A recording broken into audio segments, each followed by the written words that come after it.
Hey everybody, and today I'm going to talk to you about stuff. We are a culture that's very fast-paced, very stressed, and one thing that seems to be adding to our stress level that we do to ourselves is the amount of stuff we have, meaning the amount of stuff that we buy. You know, the more we buy, the more we've got to store, we've got to organize, we've got to manage it. We might have to insure it. We might have to lock it up so no one else can get it. We have to find some way to organize it so we can find it when we need it. And we're worried about things being well maintained. Does it fit? Is it in style? All this stuff that most of us have adds to our general anxiety level. I'm sure you can think of things that are sitting around in your home, in your environment. It's just sitting there, taking up space, taking up energy, and that you've got to somehow be on top of it all. I know from a business standpoint that there is perhaps, trying to get people to spend more, to buy more. And I'm just going to suggest that we all might be a whole lot happier with less stuff. So what I thought I'd do today is just show you some things that are happening in my house and how it's impacting me. And maybe you can relate. Maybe some of this is universal. I don't know. But I'm just showing you what's going on in my world. The first exhibit, I wonder how many of you know what these are? You see these? These are fake eyelashes. Yep, fake eyelashes. I do some dance shows, and the instructor at the last show asked us to all go out and buy fake eyelashes. They're a lot of fun. Let me see if I can. They kind of go on like this. Ooh, I don't know if I can show you right now. And they're kind of glamorous, but anyway, they're a lot of fun. They add a lot of glamour to the show. But the question becomes, what do you do with these after the show?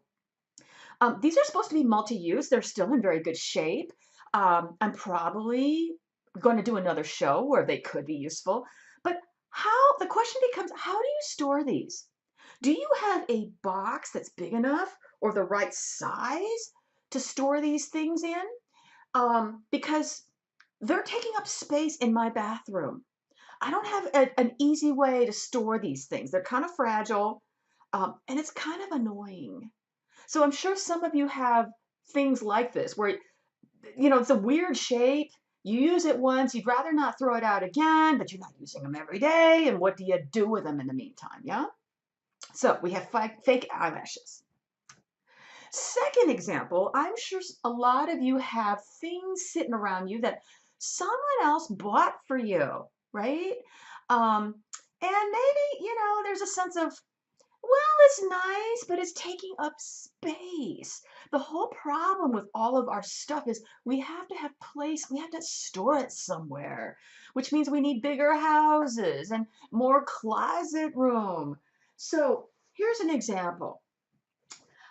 Occasionally, there's an agent that calls me to do professional psychic work around town. So this is an occasional thing. She calls and books me once in a blue moon to go do some events.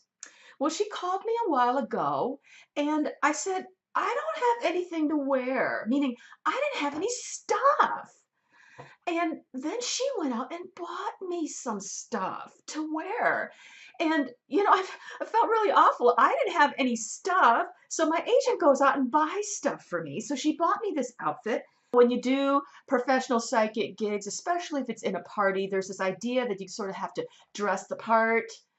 I'm not really on board with it. That's what the public expects. So she went out and bought me this as part of an outfit. She got me all this stuff. What do I do with it? It's sitting in my closet.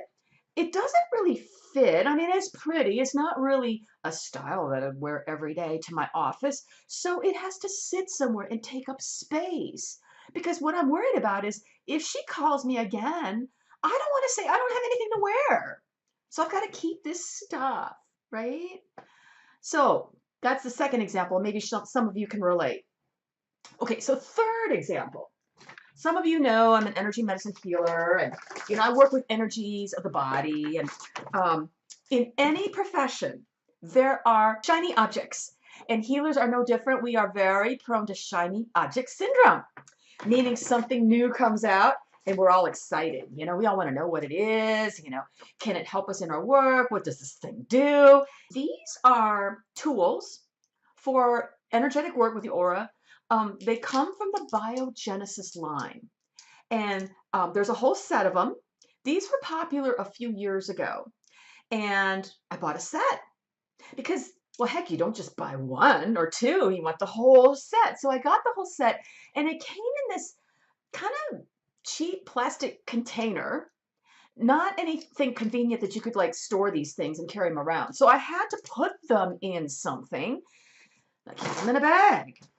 So these things are specially charged glass, and these all have slightly different qualities. You can put them on a client's body. It works with the aura.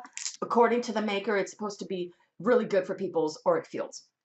So, I said, well, I'll give this a try. I invested quite a bit of money in some of these things, and I was working in a physician's office, and I had some of these on a client's body, and they flew off the client's body and they fell onto the hard tile floor and shattered. So now I don't have a complete set anymore. So what do I do with these? I don't really use them anymore. They were expensive. I suppose I could take the time and put these things on eBay. But folks, right now, time is the last thing I have a whole lot of right now. And I don't want to just throw these away. So they sit. I don't have a container that's the right size, so they sit in this bag. Clutter, right? How many of you can relate to this? So these things just sit in your house, and you might even find you need a bigger house to store this stuff. And my question to you is, what would it be like if we all had less stuff? We might find that our stress and anxiety drops a whole lot. I don't think we were wired to all have this much. It just means more to manage. Um, and I also think that there's a movement out there now encouraging people to perhaps cut back in this massive consumption, especially in um, disposable, one-time wear clothes. It's called cheap fashion. You buy it, it's really cheap, and you wear it for one or two wearings, and then the minute you wash it in the washing machine, it's just gone. I mean, it comes out, it has no durability, and then you just throw it out. The problem with that is it goes somewhere. This stuff that you spent your money on goes into probably a landfill.